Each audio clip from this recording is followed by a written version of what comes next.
Remember this picture, hopefully that was one of the fathers that had your baby's little hand sitting inside yours. It actually fits right in the palm of your hand. I know Lloyd would relate to that because he's got a little one that I'm sure that you can hold on to their hand so easily. And I remember that, even though David's now getting up there in the years, and he's a lot bigger than I am now. He's about 6 feet tall. He's going to be who knows how tall by the time he's finished. But I do remember when his hand fit mine. And that was awesome. That's amazing. Do you remember, gentlemen, when you went into the hospital and you were there till what seemed like 3 o'clock in the morning, sitting there with bags for eyeballs, wondering, when's this kid ever going to come? When's this kid going to arrive? Because I got to go home. I want to get some sleep, but you know what? I'm not missing this. Doesn't matter how tired I am. I'm staying right here, and I want to see my child's eyes a second ago. Do you remember that? Do you remember this picture? Do you remember that? I know Lloyd does.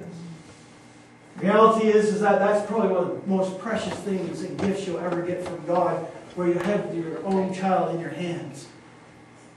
I remember that once I used to sit on the couch. After I had a kid, I found something really magical. You know what? There's no time in your household when you can sit on your couch and actually be in peace. Your kids are either bugging you, or they're pulling on you, or they want to watch a different channel, or they want you to go play. There's always something. Or your wife comes along and says, that list of chores I had for you, you haven't done any of them. I asked you 6 months ago, I asked you a year ago. You haven't started them yet. This is the only time, gentlemen, and enjoy it, when you can lay on your couch, put your baby on your belly, let your baby go to sleep, have your nap. Nobody's going to bother you. I guarantee it. Nobody. Everybody's going to look at you and say, isn't that cute? And they're not going to wake you. Heaven forbid. Those kids aren't allowed to come anywhere near you because mom's sitting there going, if baby's asleep, don't say a word. It's beautiful. It's a great opportunity. Kids, they just don't stay that way, do they? You know what? I've heard some men say, the hardest thing I think that in childhood is going to be to raise kids is changing your dirty diaper. Stinky old thing. Oh my goodness, I got to put my hand in that. I got to clean that. I don't really want to do that. Or if a kid throws up on you, you think, it's going to take some time to get used to that. You know what? That's not the hard part of being a dad. That's the easy part. Wouldn't it be nice to go back to that part? Kids at that point, you can tell them just about anything. You can tell them any story that you want, and they sit and they listen to you. You can sit and cuddle them and hold them and hug them, and you can dream 50 million dreams for your kids while they're that age. But they won't stay that age. Soon they start developing their own personalities. Soon they start exploring the world. And as they develop their personalities, it's very frightening for them. They really don't know where they fit. And there's so many choices in life that they're wondering, which choice should I take? Which one's the best one? Which one's going to keep me out of trouble? They get very frightened, very scared, and often they act out. Kids aren't always that dangerous. There's sometimes that they like to fight. You ever seen this in your own household? Two of the siblings going at it, beating each other up. That's quite normal, that's quite natural. But you know what? There are going to be times, dads, when they're going to push your buttons. And they know how to push your buttons. They know every single pressure point. They've got them all memorized because they watch you. They see everything you do. And when they see a pressure point, there's nothing more fun than playing the game, poke dad. See how long it takes before he explodes and see what he does. That's a wonderful game. Every kid knows how to play it. There's not a kid alive that doesn't know. They know how to play it and they enjoy it. And sometimes, dads, I'll tell you, you're going to fantasize about doing something really cool. Hopefully you won't do it. But you might fantasize like this dad did. He said, I'm going to fix that boy. I'm going to tie him up, duct tape him to the wall, and then I'm going to call all his friends and say, come see what I did to the boy. I bet you thought of this. If you haven't, I'd be very surprised as a dad. They are going to infuriate you. They are going to push your patience to the limits. They're going to find every way they can think of to push buttons because they're kids. And because they're scared. They're looking at a future that they do not know, a future they cannot control. They're looking at all the choices they have in life, and they're looking to their dad saying, give me a hand. I don't really know what I'm doing. That's what they're saying. And I heard dads often say, too bad I didn't get a manual. Before I got married, too bad somebody didn't give me a manual on how to be a dad. That'd be really cool. I've heard non-Christian people say that. Too bad I didn't have an instruction manual or a training course or at least something to tell me how to deal with my kids. Because I ain't got a clue. But God still gave me the kid anyway. And now, what do? Hang your stuff. So dads, here's my message to you. There is a training manual. There's one that exists. It's existed for well over 2,000 years, probably about 5,000 to 6,000, and it's called God's Holy Word. It is the manual to tell you exactly how to raise your kids. When you think about it, God knits us in our mother's womb. God knows everything about us, our hopes, our goals, our dreams, our desires. He knows things about you that you don't even know about yourself.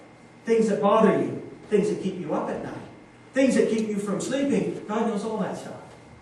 Who better to teach you about your kids than the very person who created your kids? You might have supplied the sperm and the egg as parents, but God created your kids. God decided what child you would have, what personality that child would have. God decided an awful lot for you. God knows exactly what you have to do with your kids to get them to turn out right. God knows it. And He's given it to us. We have God's Holy Word. We know exactly what we're supposed to do, but we have to open it, and we have to look at it. So I'm going to go through just 4 points on God's Holy Word. The 4 points that I think are probably most crucial for dads, or people who are soon to become dads, possibly. You know, there's a lot in there. But 4 points I want you to take home. Just 4. The first thing is, keep your marriage pure. That is so crucial. You know what, in today's day and age, I think there's so many families out there that are torn and ripped apart.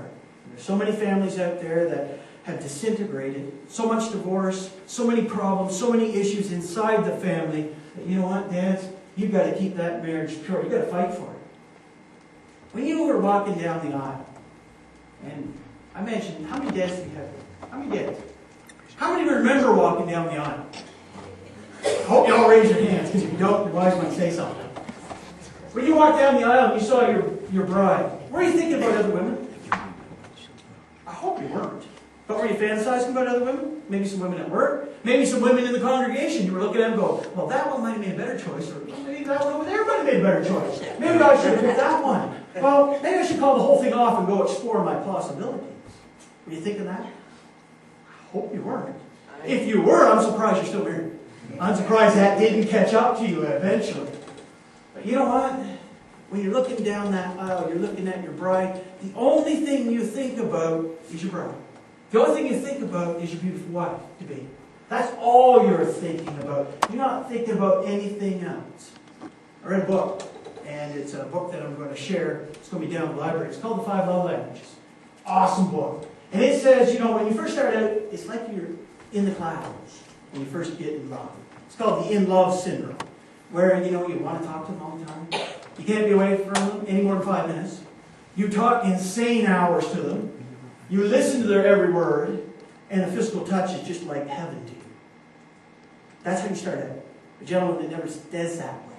It's not meant to stay that way. This author even says it isn't going to stay that way. Eventually, that person that you marry better be your best friend.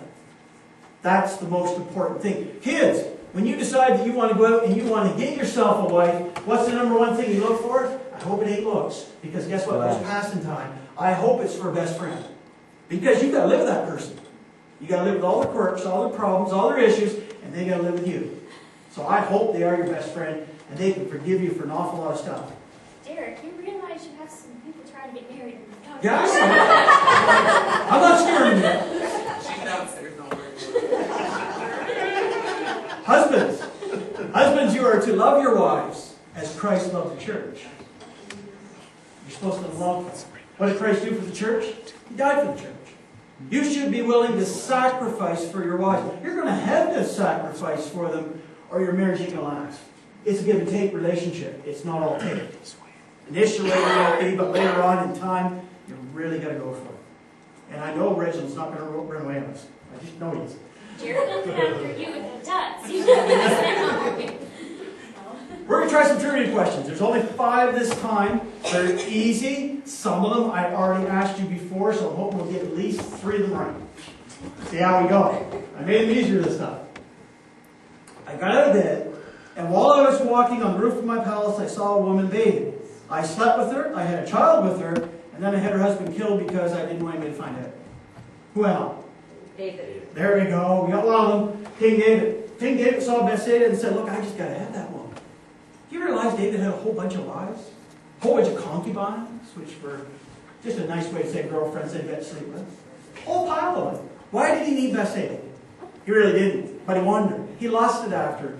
Gentlemen, when you're looking at another woman, I don't care what age she is, if you're looking at her with lust in your heart, that's just wrong. Sometimes we think as parents, as dads, wouldn't it be really cool to sit down with my teenage boy and say, I'm looking at that 20-year-old girl. Boy, she's hot. She's really cool. She's nice looking. We think that makes us look cool. It doesn't. It scares the bejeebers out of our kids. It frightens them. Number one, that you're looking at a 20-year-old, heaven forbid. But the other thing is, any woman, if you're lusting after them and your kids know it, it scares them. Doesn't make you look cool. It's actually quite frightening. Because when you look at it, there's a 40% divorce rate in Canada and 16% of people live together. There's a lot of fluid relationships going on. There's a lot of people that just walk away from it. Doesn't matter if they're married or not. Doesn't matter the situation. When things get tough, they just walk away. Kids know that. They know people who got divorced. They know people that didn't stay together. And when you start talking about another woman, what do they think? Where's my dad going? Is Dad going to leave us? Is Dad going to take off on us? Not cool at all. And then, if you look in Scriptures, it says the following. I tell you the truth, if anyone looks at a woman with lust in their heart, you've already committed adultery. First thing is, keep your marriage pure. Keep loving your wife. Find ways to love her. Find ways to show your appreciation for her, because she should be your very best friend in the whole wide world. And you've got to let your kids know that. You don't want your kids marrying for looks. You want your kids marrying because they love the person for what's inside. They learn that from you, and you alone, especially as dads. Boy, daughters, watch your dads. So do sons. And they see how you treat your spouse. That's exactly what they're going to look for in life. So you better treat her really well, because that's what you want for them. The second thing is, pick the right path. Discipleship. Discipleship is so very important. There's so many choices that kids can make, a lot of bad choices, and you've got to show your kids what is the right path. What is the right thing I should ultimately pick? And you find that from Scripture. All Scripture is God-breathed. It's useful for teaching, rebuking, correcting, training in righteousness, so that a person might be equipped to do every good work that God wants him to do. Now, what does the word righteousness mean? Does it not mean picking the right path? Does it not mean knowing what the right path is? And ultimately, as dads, are you always going to know the right path for your kids? Absolutely not. You're not going to. That's reality. There's going to be many times you're going to be lost and confused, and you're going to say, what is the right path? And God can give that to you. If you ask, He will tell you the right path and keep your kids out of trouble, which is exactly what you want to do. First part of this verse, these commandments I give to you today are to be written upon